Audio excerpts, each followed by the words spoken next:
your host, Tian Wei. Hello and welcome to World Insight. I'm Tian Wei in Beijing. Though Joe Biden is projected to be the U.S. election winner, he faces a rough ceiling on his way to the White House.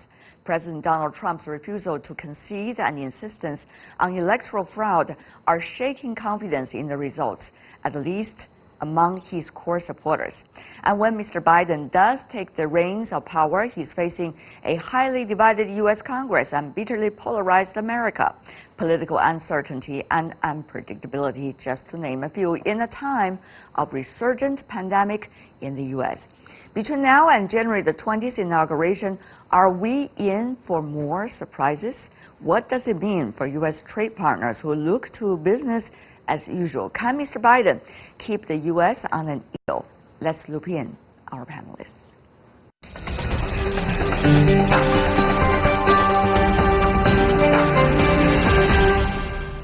For more on U.S. presidential election, joining us in Washington, D.C., Bruce Fein, former Associate Deputy Attorney General and the General Counsel of the Federal Communications Commission under President Reagan. In Washington, D.C. as well, Todd Belt, Professor and Political Management Program Director with George Washington University. In Iowa City, Timothy Hagel, Professor of Political Science at University of Iowa. Last but not least, in Washington, D.C., Brandon Andrews, entrepreneur and former Hill staffer. Gentlemen, welcome to the program. So much is going on where you are. We could, in the rest of the world, hardly catch up with all the latest. So, Mr. Fein, tell us what is the most significant follow-up we should have about what's going on with your election? Now, what remains still uncertain as to how the transition during these months before January 20th will unfold. Right now, the president is being very belligerent, if you will.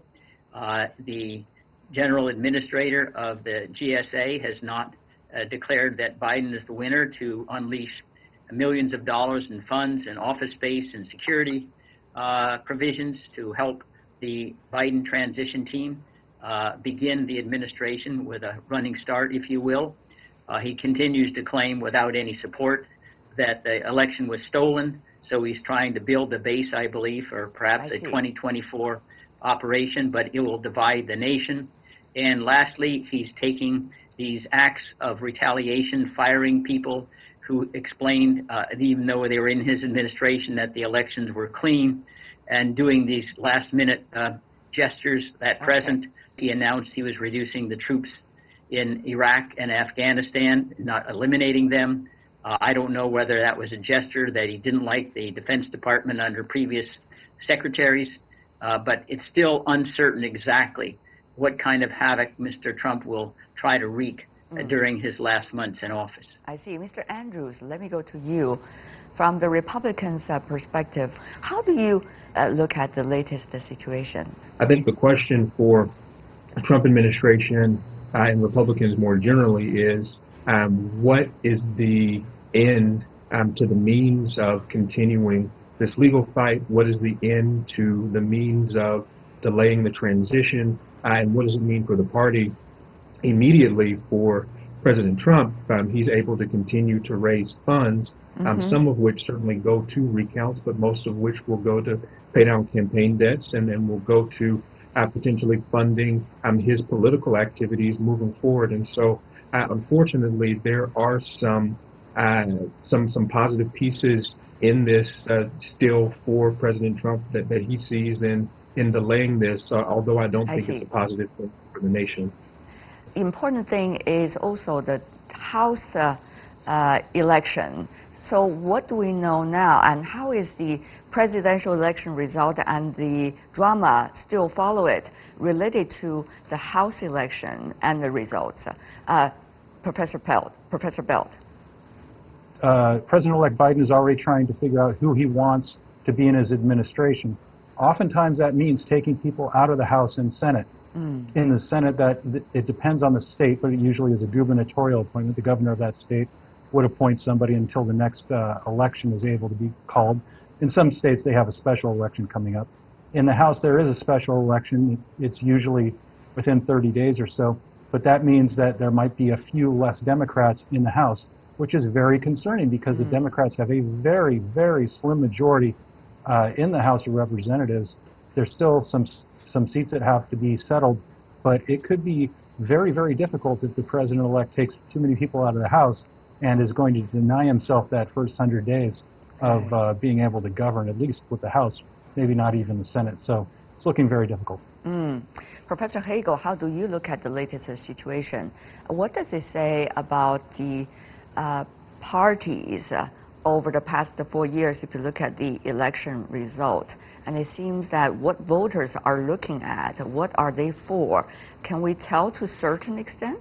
Basically, the Democrats have to look at themselves and say, all right, what do we need to do to reach out to voters and to get them to sway our way? Right. Of course, Republicans have problems as well, that they're split. You have a number of core Trump supporters that may split off if things turn sour from Trump, if he doesn't try to unify the party, which it's unlikely that he will. But we'll see if he wants to maintain his brand, if he has any chance of running or any idea of running in 2024, then maybe he'll try to unify the party, but if not, then maybe he'll go out in kind of a flame of glory. The other question I really want to seek answers from all of you gentlemen is what about the capabilities of an incoming president? Given the political situation, given the divide in your country, what could be his priority? And looking at his potential cabinet members, and how do you see the priorities are likely to be lined out? Shall we go to Professor Bell, please?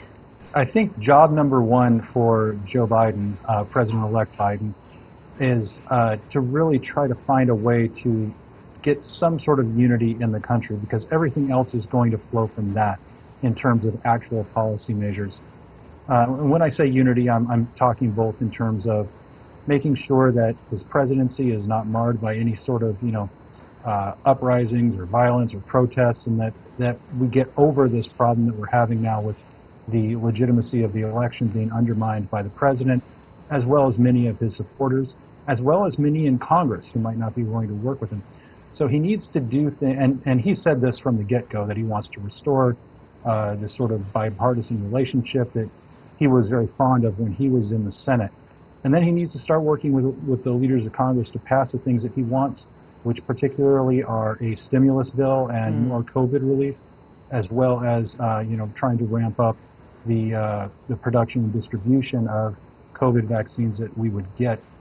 Those two things would also go a long way to helping with the first, which is trying to reunite the country. But you have to do sort of all three of them at the same thing, and that's really the policy agenda. One sort of nebulous idea, and two more pragmatic policy things. Right. Earlier, people have been talking about jobs, but if you look at what the world is looking at the United States, it's whether it is going to make a U-turn about unilateralism or multilateralism, about cooperation, or going alone, about America first, or maybe we could be together.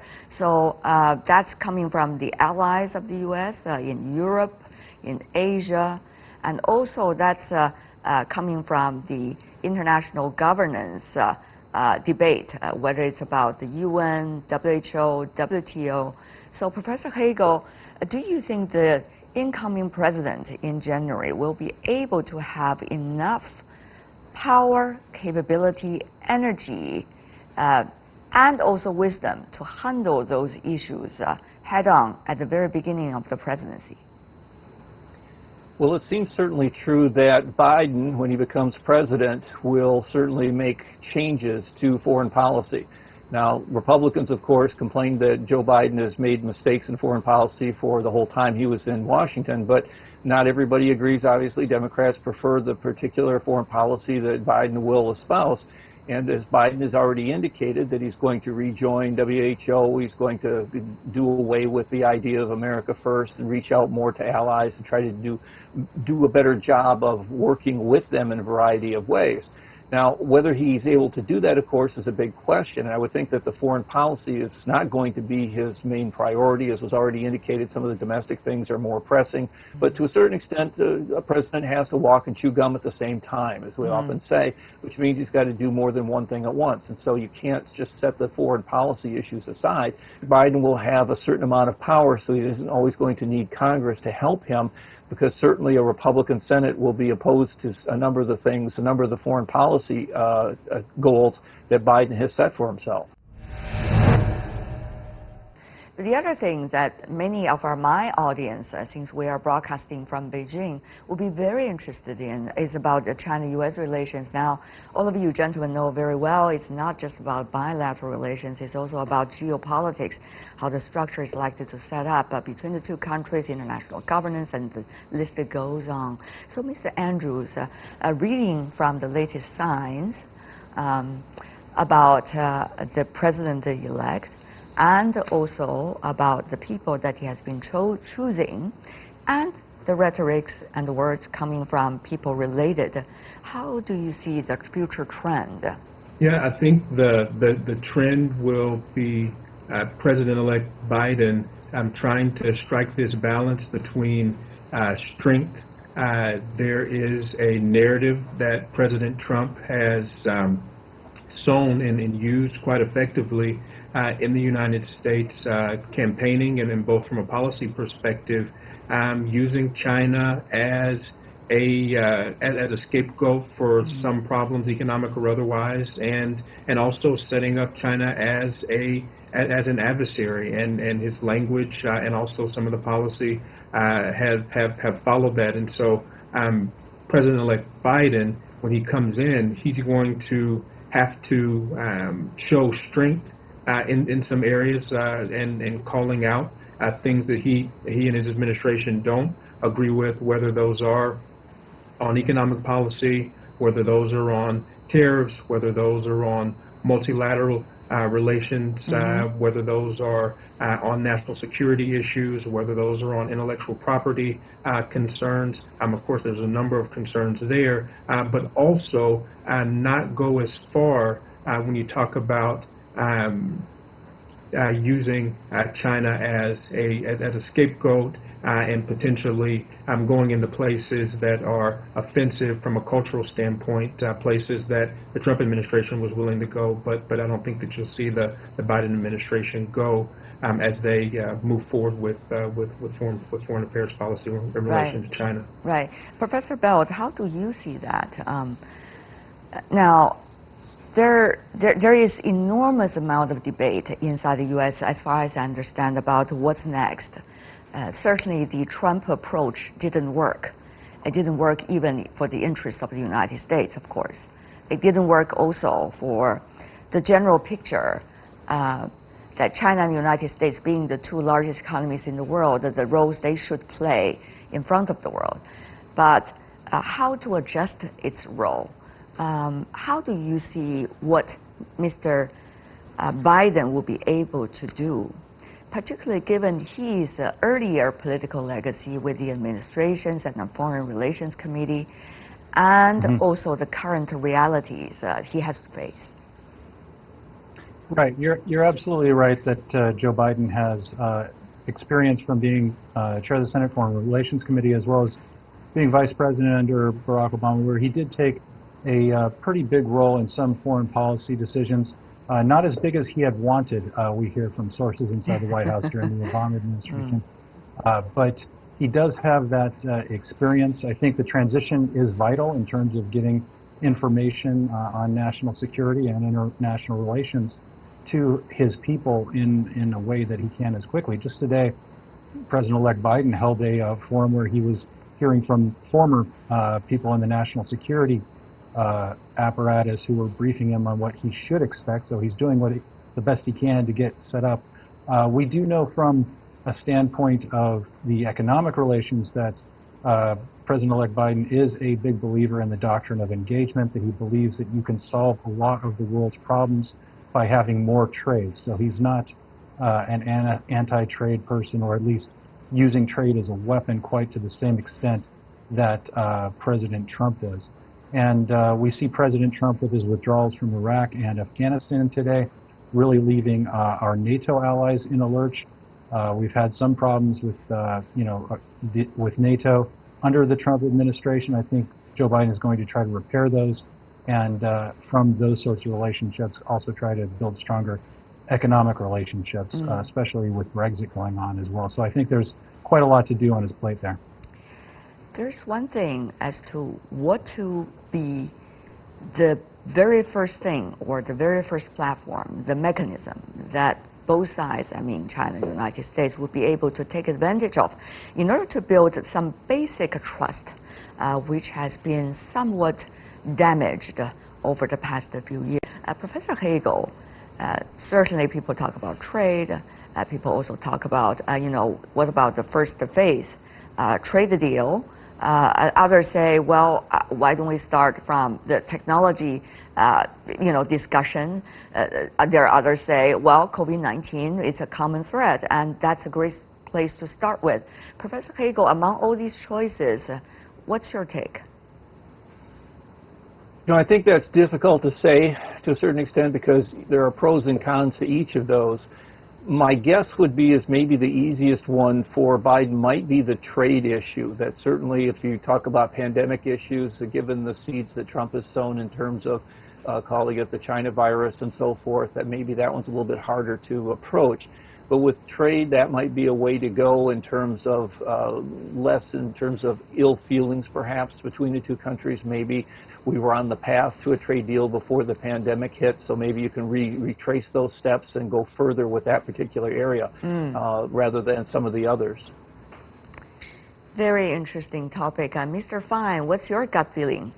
I do think perhaps less on trade, but with regard to undoing President Trump's rather erratic ending of investments and purchases, sales of electronic cyber equipment to Chinese companies, Huawei being one example. We may drop the effort to extradite the chairperson of Huawei from Canada. I think that Biden will be much more accommodating on that score. But on the military-to-military confrontation, I don't see anything diminishing at all. And I'm quite worried because of the incoming national security team, if anything, given their history, being more aggressive than the Trump people in the South China Sea. Now, gentlemen, earlier I was listening to a speech given by Dr. Kissinger recently at one of those conferences, and he's been talking about how important it is for both sides, China and U.S., to understand where the other party is coming from, particularly when it comes to foreign policy. He suggests, in his words, that U.S. has been having a relatively uninterrupted success throughout its growth since its birth. Of course, there are zigzagging roads. However, China, with a few thousand years history, has been having disruptions from time to time, and the ups and downs. There has always been also issues related to the neighborhood and the sovereignty issue vis-a-vis the development issue. So the two are coming from very different perspectives. One is more pragmatic, certainly in the U.S. case, some say. The other is much more evolutionary in China's case, as some suggest. Tell me about what might be the best approach you see both sides could take. Maybe this could be interesting advice for the policymakers as they are scratching their head and thinking about the near future. Professor Hagel, let's begin from you and set a great example for a brief answer. Well, to keep it brief, I would say that it's certainly a good idea to always understand your opponent, if I can use that word, or your partner in negotiations, if you want to put it that way. But on the other hand, the American president is always going to have political considerations at home to deal with. And in the case, of course, the case with Biden, he's going to have potentially a recalcitrant Congress that isn't going to go along with his changes, and that complicates the process. Mr. Andrews.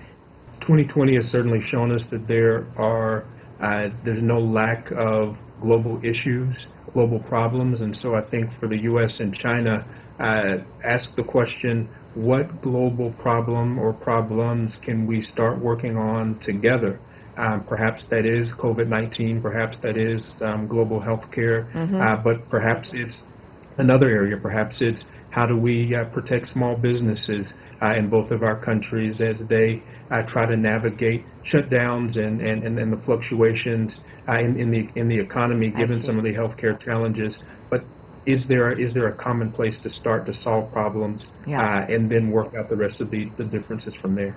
Mr. Fine.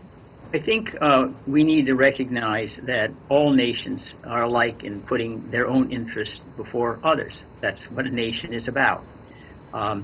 And we need to accept China as having its natural sphere of influence. I think if the United States will accept that, instead of being terrified, I think that's the most important thing that can be done. Okay. We need to have equal recognition, equal dignity.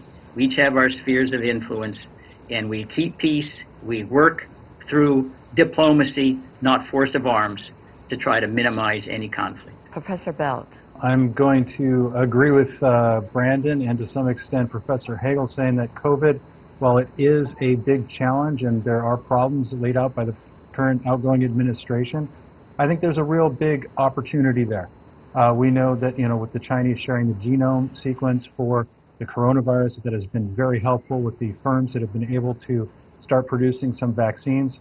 We need production and distribution of vaccines that can be a tremendous opportunity for international partnership. And then we need to prepare for the next one, because this is not the last one. We need to get testing kits and all sorts of PPE and other sorts of protective gear for medical personnel for when the next one comes, so we're better ready the next time. There's an opportunity for production and distribution of those as well around the world with the supply chains and productive capabilities of both the United States and China. Right. Thank you so much for your insights. Todd Belt, Bruce Fain, Timothy Hagel, Brandon Andrews, really appreciate it, and have a great evening, gentlemen.